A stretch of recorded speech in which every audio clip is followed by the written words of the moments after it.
know it might seem a little bit crazy, but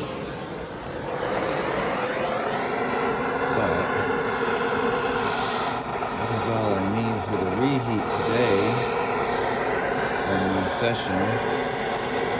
And I know I'm only one man. This is kind of a prophetic miracles thing.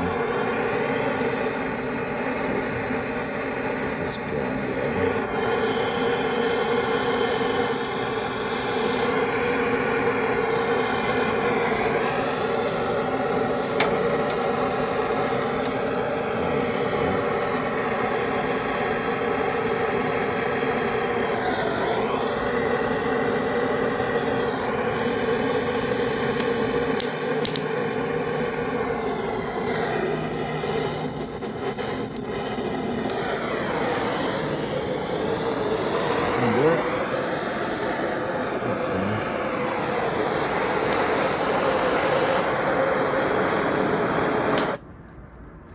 Don't have my brother the fire dog with me, but something tells me this will work. I just did the campfire relaxation. I had a profound experience there. Just needed to ground it on the slow wave chair. I did the campfire relaxation. And if you're watching this, you're here with me in spirit. I don't know who gets to see this.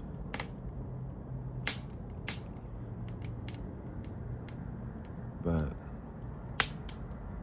whoever you are, you're special.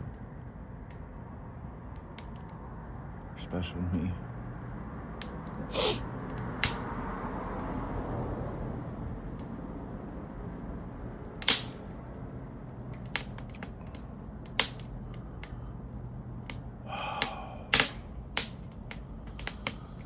Bill, Bree, Isaiah, Shane, Astrid, Ben, Andrew, Cole, Josh Johnson,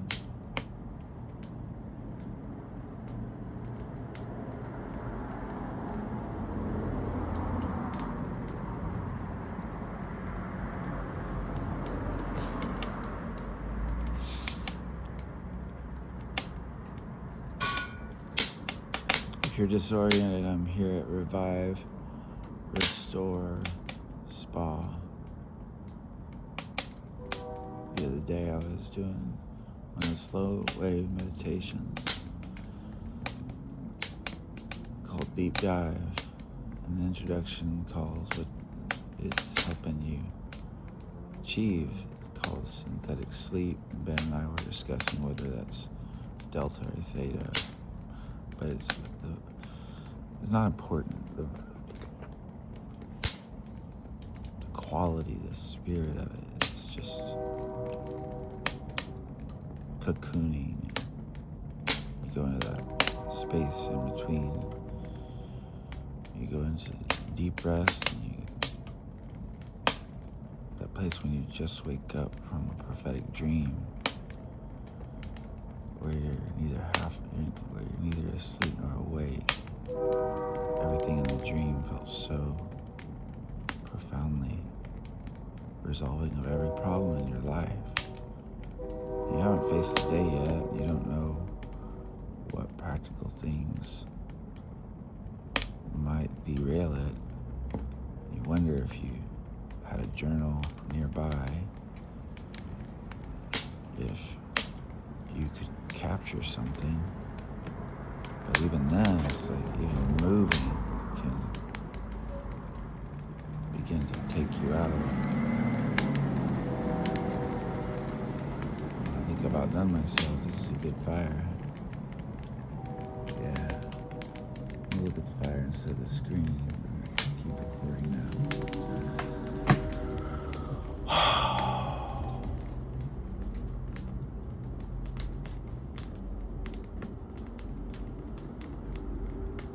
Men of Ziklag.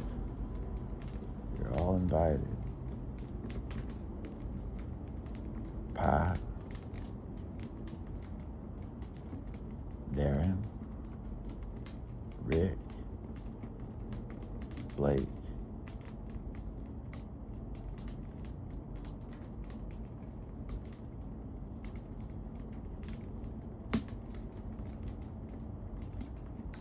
Mark Dill, and if Mark Dill says it's okay,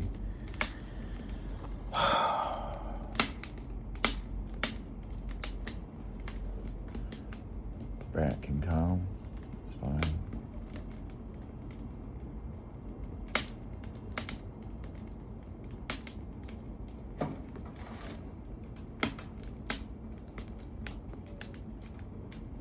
There's no filth in the sauna, no filthy talk in the sauna, none of that.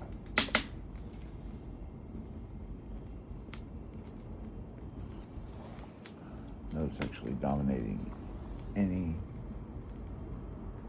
other man. Because you think your wife's so hot. Get a grip.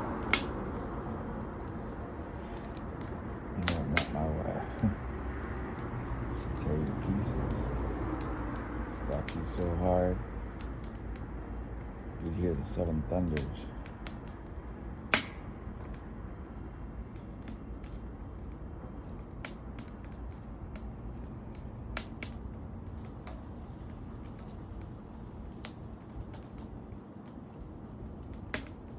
That's how you show her she's beautiful, by never ever preying on women with open doors to daddy wounds, or men with open doors to daddy wounds who prey on women with open doors to daddy wounds. That's not how the hierarchy works in the kingdom. Hierarchy works in the kingdom. It's pretty simple. If you love him, keep his commandments.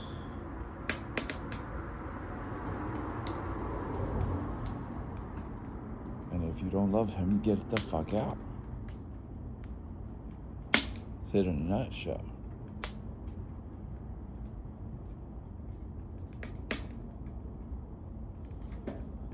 If you're having trouble, if you're angry with him, then go put yourself in a timeout. That way that you won't lose your chance to build your house on the firm foundation by putting his words into practice. I mean, how many words did he say?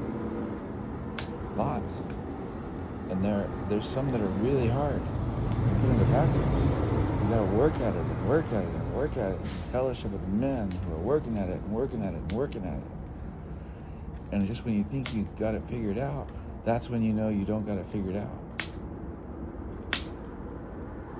Because they just keep unpacking themselves forever if you are in discipline. Like,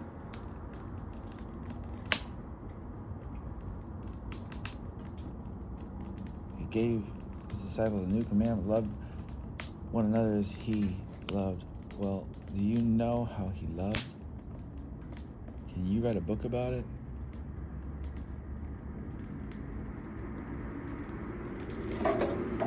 If you can't write a book about it, then you should not think you can graduate to that one and call yourself, a model of Jesus because you're loving like he loved, because you don't know how to love like he loved. But maybe you should go back to the Torah and consider the lilies of the field.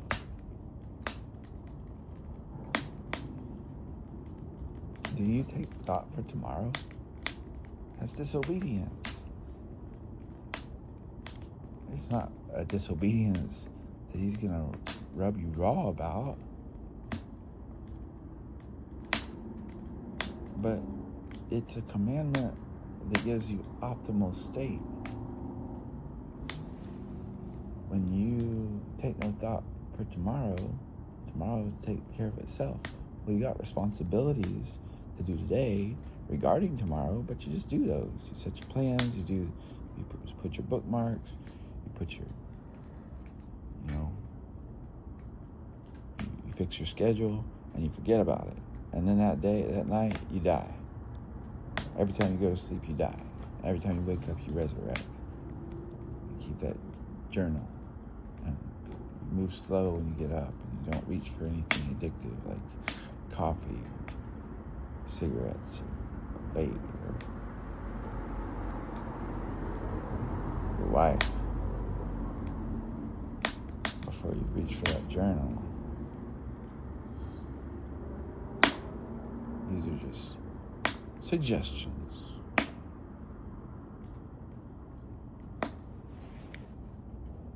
And I ain't talking to nobody in particular, right? I mentioned Brant, and my voice didn't change, but like, Brant's a good man. Probably get this stuff faster than a lot of people.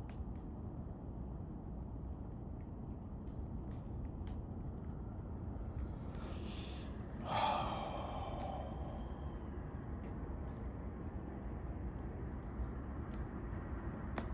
so tired of people calling themselves a Christian and don't give a fuck about what he said.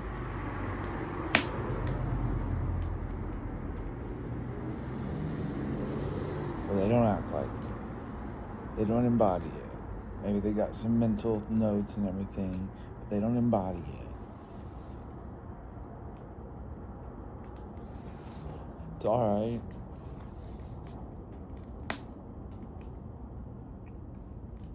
He sets all times up where embodiment of it can get an upgrade.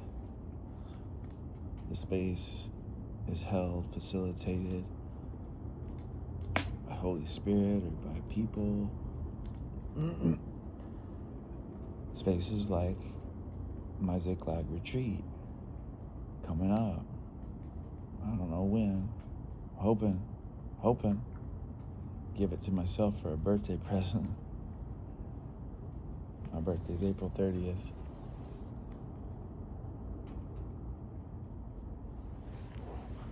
But I ain't in control of it. People's responsiveness. Whether they even want such a thing. Understand such a thing. I don't know how to make anybody understand that doesn't understand. It's not my job. My job is Nure Deliahu. Nure Deliahu. Not Esh Eliyahu, which is a perversion, a strange fire. How could it not be? Aramaic was important.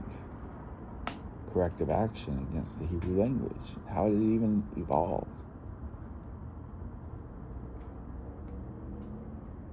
In an idolatrous nation.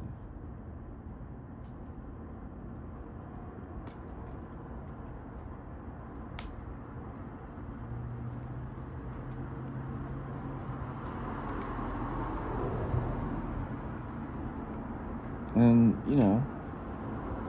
they see the acts of Elijah, or one of the patriarchs, where the fire of God, see the acts of Moses, and they look at Moses throwing a tantrum because they played with a little golden toy when he wasn't supervising, because he forgot to leave him a bottle or something like that. And they look at that fire of Yahweh and they're like, strange, strange. But then that language gets switched around, installed, like they're reverencing something holy when they don't know what holy is. Elijah didn't write stuff down. his predecessors didn't write stuff down. Wasn't their job. Scribes were just filthy around that time. Of course. Jezebel made it so. It took a while for that to get out of the atmosphere. Somebody like Josiah could come around and make the scribes holy, but it was an echo by then. And Esh was fine because Jesus was coming. But Nure, these are just fire. Esh is fire, according to the Hebrew dictionary. And Nure is fire.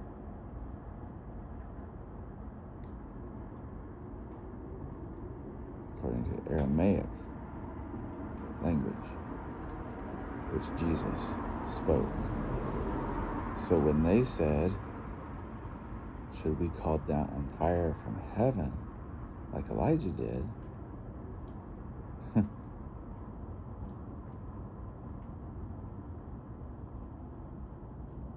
I don't know how they pronounced it.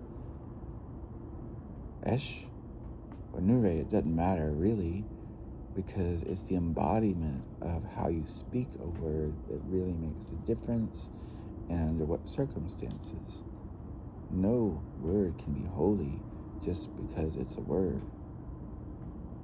They were wanting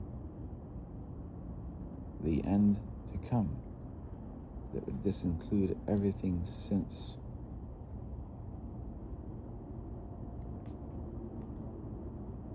Then, you and me.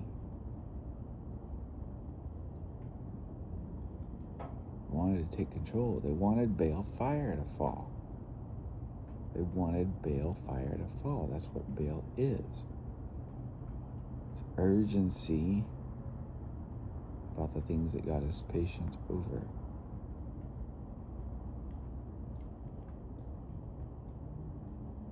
Carnal-mindedness, insecurity, fear-based urgency.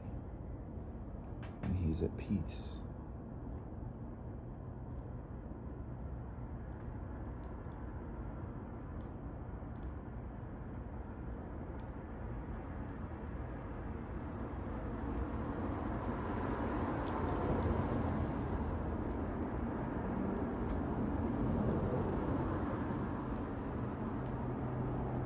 Isaiah, of course you can come. I'm just feeling your departure with a solemn heart about it. It's silly, I know.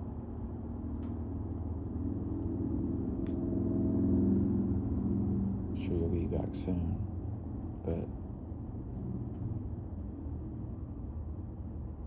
I've grown to love you in the limited time we've shared. And I don't want anything you're not ready for to happen to you. I have fatherly concern. And I'll miss you. I miss you. It's all right.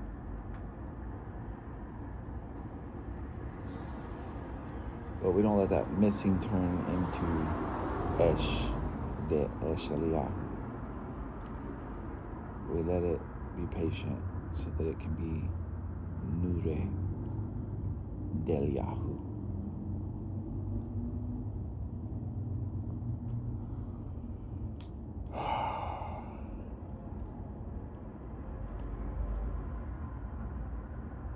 We're gonna have a lot of fun together.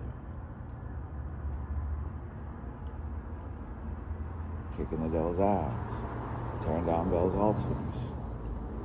You name it, the works. You're gifted. And I can show you things that I can't show any other people. I can show you other things that I can't show many other people.